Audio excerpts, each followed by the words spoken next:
Magandang umaga! Kumusta po? Narito po ulit ang update natin para sa lagay ng ating panahon. Ngayong umaga po ng August 6, 2025. Sa ngayon po, ang LPA nating binabantayan ay nananatili pa rin dyan sa silangan ng Bicol Region about 302 km east ng Catanduanes.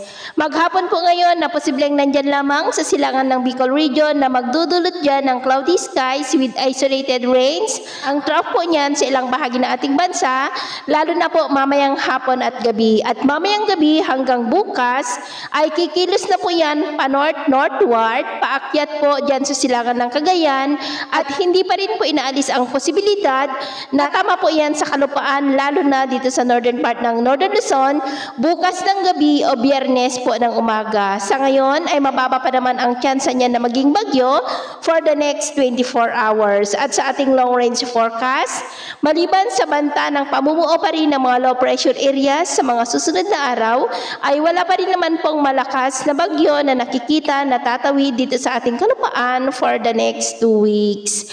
At sa lagay po ng ating panahon, ngayong madaling araw ay may mga isolated rains sa silangan po ng Cagayan, ilang bahagi ng Isabela, Ifugao, Zambales, Bataan, Metro Manila, ilang bahagi ng Bulacan, ilang bahagi ng Calabarzon, Catanduanes, Mindoro, Romblon, Masbate, southern part ng Iloilo, Bacolod, Hinubaan, Dumaguete, Cebu, Bohol, Leyte, Samar, Eastern Samar, Sulu Archipelago, Zamboanga City, Sarangani, General Santos, Davao at Surigao del Sur.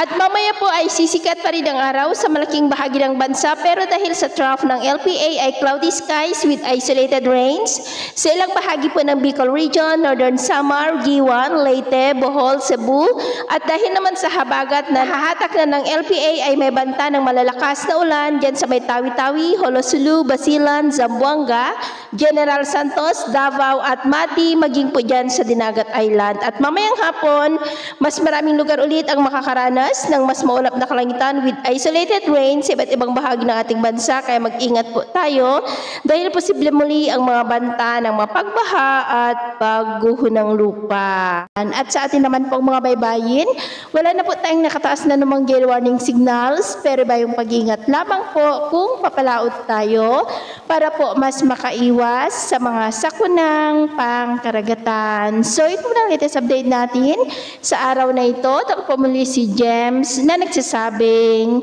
sa kahit na magsubok po na darating sa ating buhay, wag po tayong mawawalan ng pag-asa. Thank you and God bless!